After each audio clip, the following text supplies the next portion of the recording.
So part two, talking about my internship experience at Stanford. Um, yeah, so really right before I got down there, I spent the first couple weeks of the 2022 season 2021 season at Oregon State. So I was there for the first three games, I believe. Um, and the one thing that uh, was different from Oregon State is I had no other income. Like I was gonna have another job at first at a gym, like a really famous powerlifting gym, and then they were like, "Oh, you know what? No, like we can't make it work." And I was like, "Oh, what? Okay." Then I was supposed to work at a sporting goods store, and it seemed like it went really well. And they're like, "No, we can't work." And I was actually lucky that Oregon State wanted they're like, "Hey, you should try and get another job so then you can, stay here." And a lot of internships aren't like that at all. So that was actually really good they allowed that, but it was like weird. It was like every opportunity that was going to happen just didn't. And then last minute they'd be like, no, we can't do it, we can't help you there, and it's not going to work for us. And so then I was in like a really tough financial position. That being said, I'm really blessed with great parents that are in a financial situation that can help me. um, and anyway, so I started working for this company called Atavis. Basically, they do football tackling data, and then my financial situation got a lot better, and that kind of started up right when I was moving to Stanford. So I did that, and the Stanford was a process. I actually moved there, and then HR there was kind of a nightmare, and lost my paperwork, and I had then spent 4 weeks at a place in Palo Alto, and I hadn't even started working, and I kind of got to the point where, it was getting like weird, and I basically was like, I told my parents like, I don't think I'm even gonna have this role because I've been here 4 weeks and I don't know what's going on. And then finally they're like, hey, HR lost paperwork, we figured it out. You can come, so you can start today. Can you be here at 9? And I was like, yes, thank gosh, like thank goodness.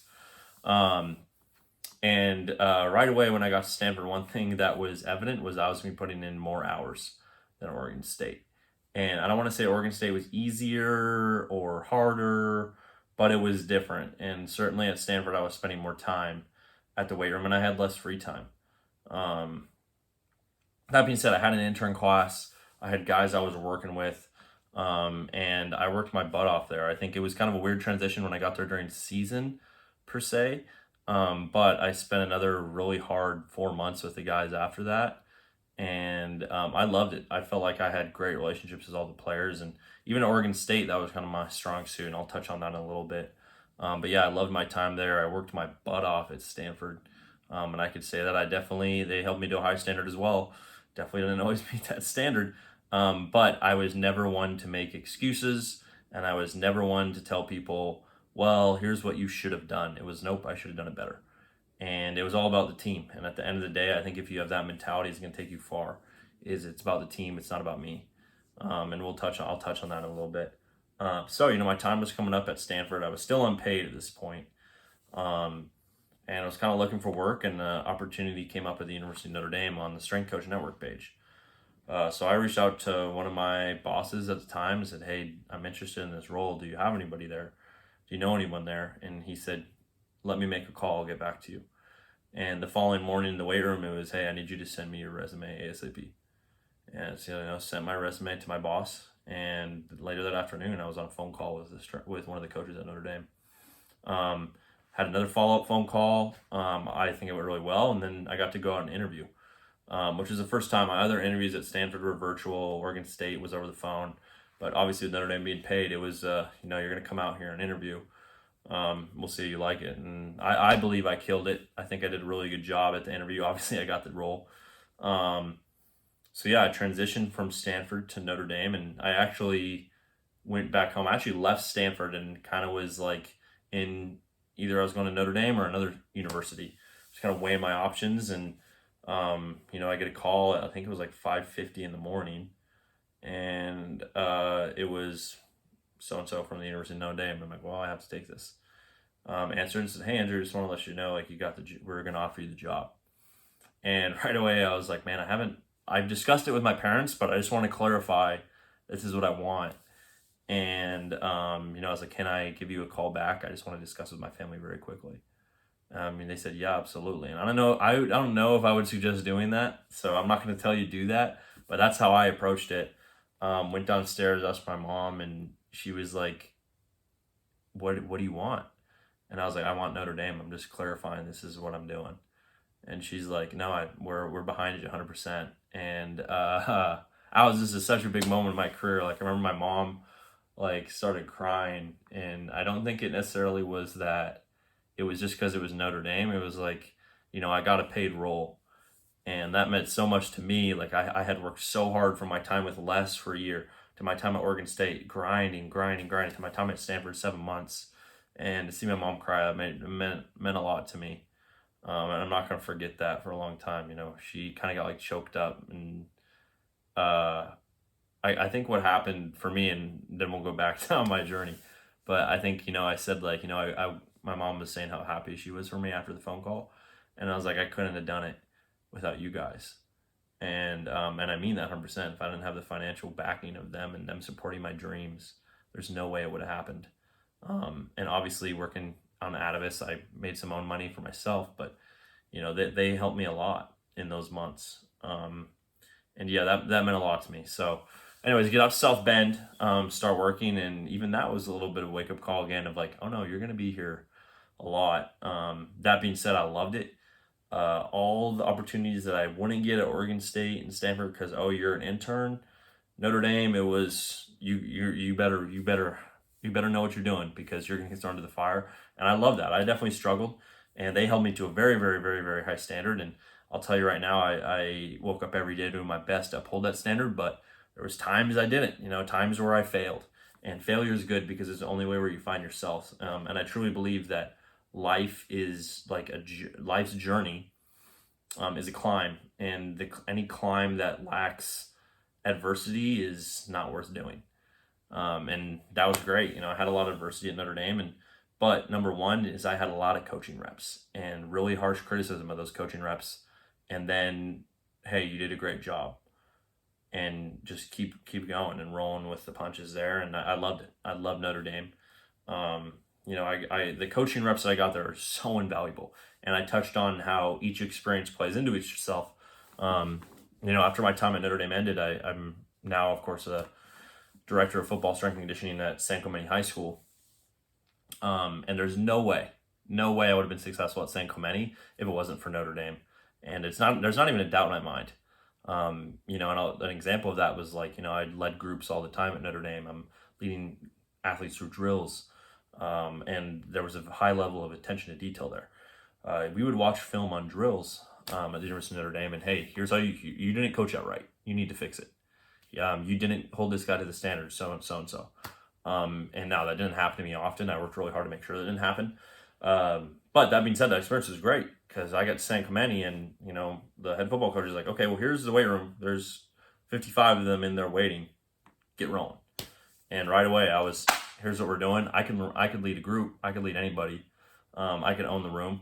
I could set the temp of the room, and I was ready to go. It was a really easy, seamless transition for me, moving from the University of Notre Dame into my high school role at San Clemente. It was seamless, and it was because I was ready. There was no way you were going to tell me I wasn't ready to be a head strength and conditioning coach. And yeah, that leads to where I am now. Notre Dame was awesome, and took some time off to deal with some health issues. And I'm at San Clemente now. And I love it. There's a really high caliber of athlete here. Most prominently, Sam Darnold is an alumni. Some other San Clemente athletes include Jack Sears, Chase Reddick, Travis Wilson, Harlow, De La Puente. We've got a good alumni base in the NFL.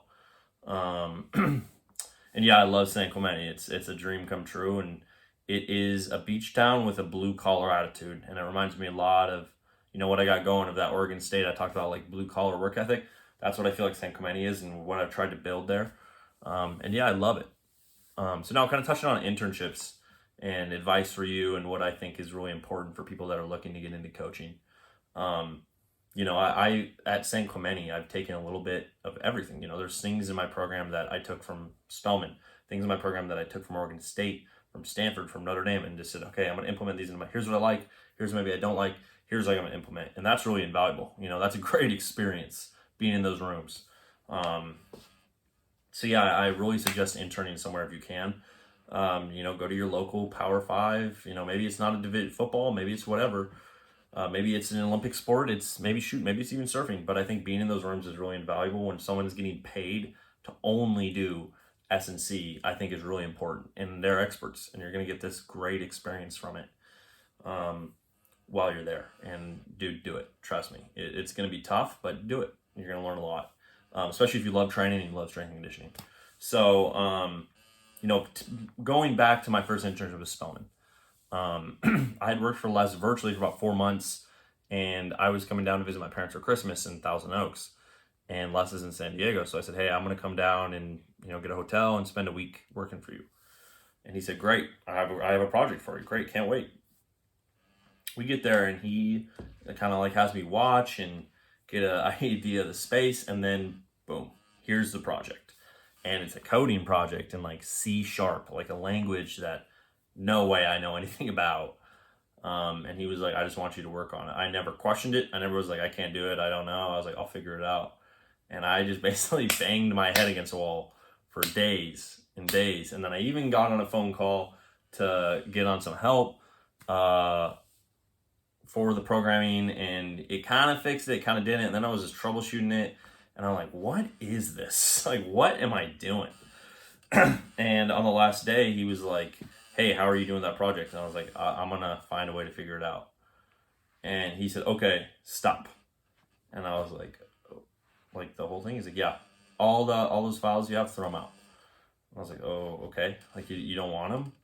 He's like, no, the only reason I had you do that was I wanted to see if you would quit. And if you quit, I've had thousands of interns. If you quit, then, they're probably not worth much value, but you didn't quit. So I'm going to get you rolling now. And then like the real work started rolling, and that is a great message. And I really believe that, all I cared about was like, how can I help Les? So then he would be willing to vouch for me as someone that really cares and will work. And I wanted to improve there. I wanted to do everything I could to help. And that was my mindset. How can I help? How can I make his life easier? And that's the mentality of his internships. They're going to be willing to help you when you're done. I'll tell you right now, I've gotten people, I'll tell them I'm applying for a job, and they'll reach out to him, and he'd be like, he's the best intern we had. I don't want to put words into his mouth, but, he said that for me. And why was that? Because I was willing to grind.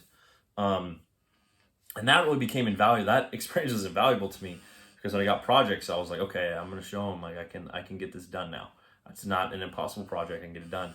And we were working with a Division I university, collaborating on it was really an Excel project, a GPS data project with the Division I football program. And it was like, they kind of had like their data sorted in a weird way, and I had to do some coding to undo it and fix it, basically clean it.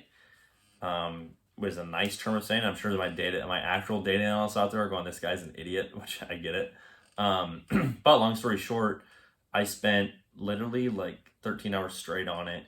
And I remember I emailed him, hey, it's done.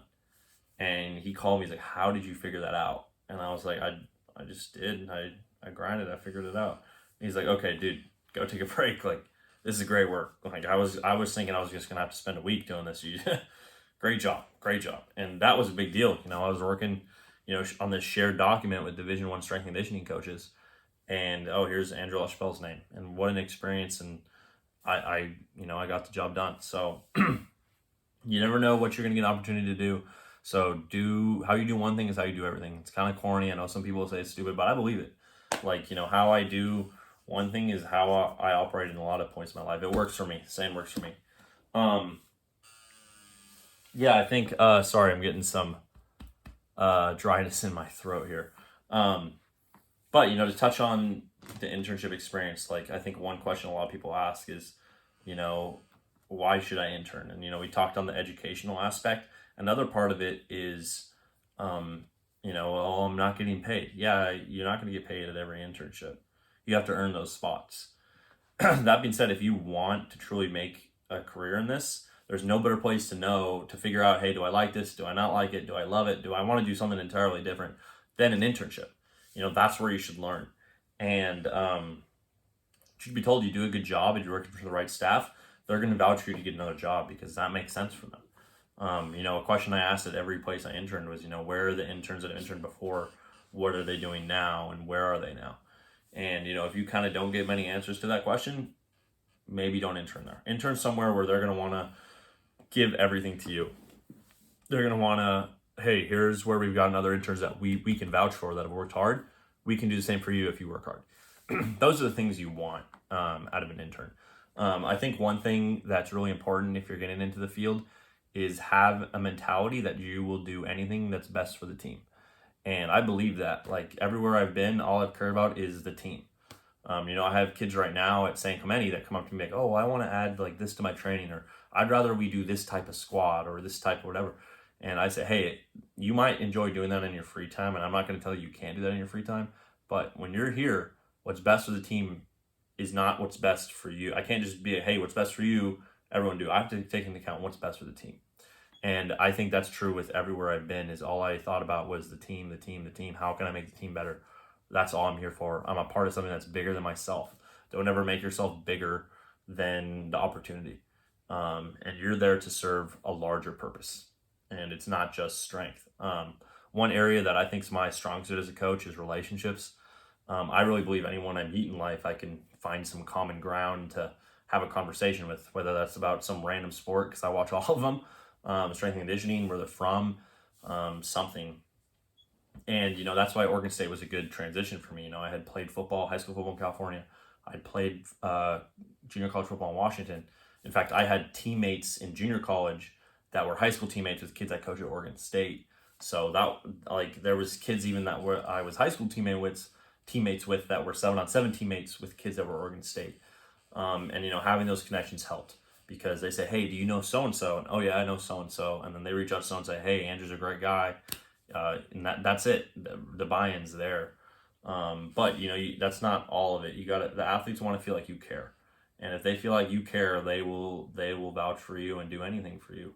And I truly cared. I tell the San Clemente guys, they make fun of me for it, but like, when my head hits the pillow at night, I'm thinking like, how can I make my guys better? What am I doing that maybe I can fix? And I truly believe that. And that's how I felt like everywhere. Did I treat this person correctly? And do I have the intelligence to go approach and say, hey, I messed up. Maybe I might have done something wrong. And if I did do something wrong, and I'm gonna own it. I'm gonna own it. And hey, I could have approached this better with you, and that's on me. And all I can do is get better and move on.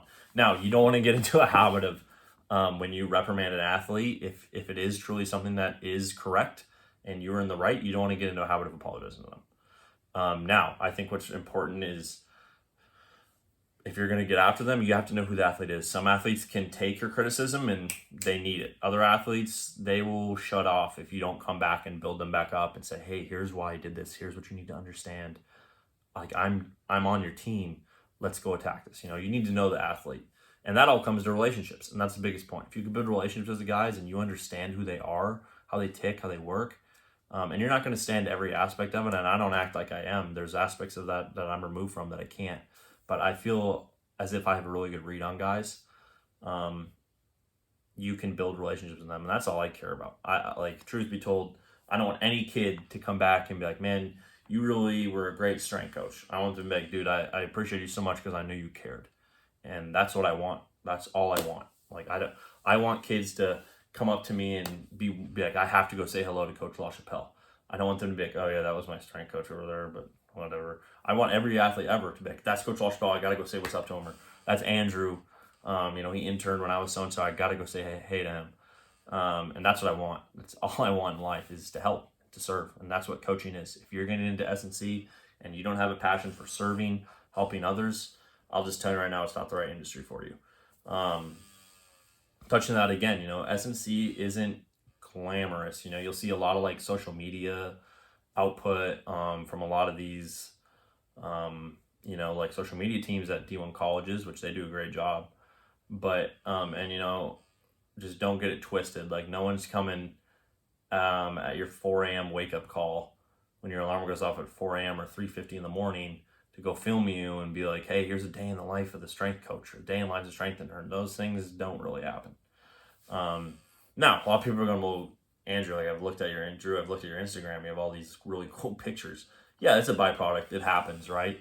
And when I get them, I'm going to post them because I think they're cool and a great memory. But don't get into it thinking this is a super glamorous, flashy, everyone's going to love me. That's kind of not it. In fact, I would say you'll go places, specifically if you're in football, where football coaches don't like strength coaches. And there's places where that occurs. So be ready for that. And if you truly love what you're doing and you know it's your calling, then you can hang your hat on that at the end of the day, is that I'm here to help the athlete. And that's what I've always been at. And it's just such a blessing. So I think another piece of advice I'll give to somebody that's looking to get into the field, looking for their first internship, is make sure, yes, you're doing it for the right reasons, but make sure you understand that you are only there for the benefit of the team. We touched on this earlier, but I'm wearing a San Clemente shirt right now, San Clemente hat. I represent the program. Wherever I'm at doing those things, I represent the program. And that's the same for you as an intern, and understand that it's not a light responsibility. It's a really big deal. It's a really big deal. There's a lot of people that watch these games wherever you're at, whether that's football, whether that's college, whether that's wherever it is. A lot of people care, and you're part of the team. And I think an experience everywhere is number one. Like, dude, I've interned in the private sector. I've interned at Power 5 D1s. I've interned at an elite top tier Division I football program, historically the best in the world for college. And I'm in high school. And I read Ron McKeefery's book, CEO Strength Coach, and I remember he had a line in there. I believe this is in the book. I might be wrong, but he said he suggested people, one, have their own website, which I do have, and two, have take a high school strength and conditioning job. I remember at the time being I don't know if I really agree with that. I'd always been told, don't leave the level you want to stay at. Obviously, I am loving San Clemente. I won't be here forever, as is coaching. Eventually, I will want to either get back into professional or college. That being said, I love it right now, but I don't think I would have seen myself taking a high school gig. But now I totally agree with him. It's great. It's basically like a testing pool, a case study. Hey, try out things you like, try out things you don't like. There was things that I loved at Oregon State, Stanford, or Notre Dame. And I said, hey, I want to put that in my program here. And it just doesn't work for other reason. Whether that's they kind of don't understand it, you don't have the space, you don't have the training experience, whatever that may be.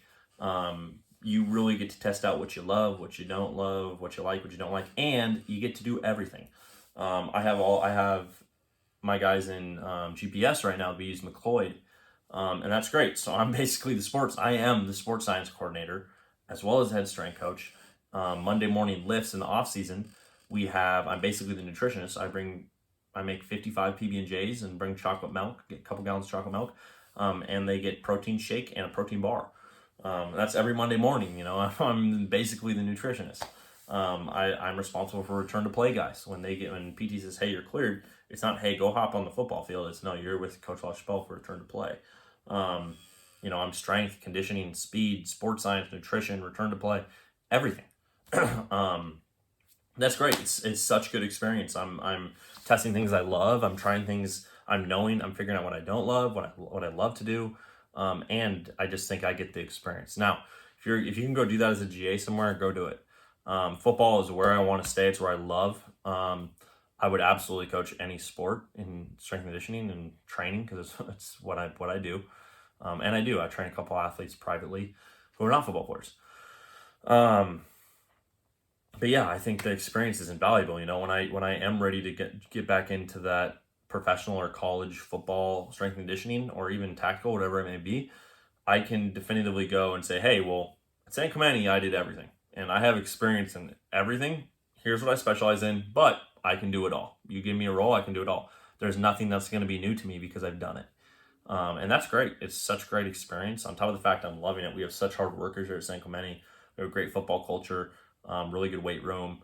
It's fantastic. Elite level athlete in Southern California. We're the best high school football in America, Orange County, specifically SoCal. And, it's such a blessing to be here. I agree with Ron McKeefery in that sense that, high school is a place where you get a lot of experience doing a lot of different things. And yeah, that's great. Not everyone is going to have all the nice facilities and everything there for you and the infrastructure, like all these Power 5 D1s. And, I got a lot of rusty bars in that weight room down in San Clemente. It's great, and I'm working to fix the rusty bars, but it's that blue collar. Like, you're not going to have everything beautiful. And can you really love it? And can you train a team? And I'll tell you right now, I'm absolutely loving it. It's a great experience. And anybody that's watching this video, it's an open invitation. Reach out to me, Instagram, LinkedIn, wherever, email. Comment on the video below, and if you're interested in coming out and watching a training session, you're absolutely welcome. I'm more than willing to connect with anyone and everyone in the field. And that's kind of where I'll end on. Cut this video. Second part of this video is you are your network, and you are only as strong as your network. Without getting too far into details, I really believe every job I've gotten, somebody's been willing to say, nope, Andrew's really good. And if the phone call hadn't been taking place, or that reach out hadn't taken place, I want to be there. And you are only as good as your network, and understand that it is a game when you are interning for these places. They're going to play the game for you. They're going to use your free labor. You need to use them, which means you need to work hard. You need to never make excuses. You need to be on time. You need to do everything right. When nobody's watching, you need to be doing everything right. And if you do those things, it's a good chance they're going to be willing to vouch for you to get another job. And that's what's important, whether it's a paid role or not paid role. To have somebody saying, this guy's good, we think he's a good fit here, it's a really big deal. And that's my suggestion. You are your network, and you're only as strong as your network. And I'm going to leverage when I want to be at San Clemente for a really long time. But as in coaching, it's volatile. And when I do get it back in the game, I'm going to leverage my network and my contacts to get another job. And that is how the game is played.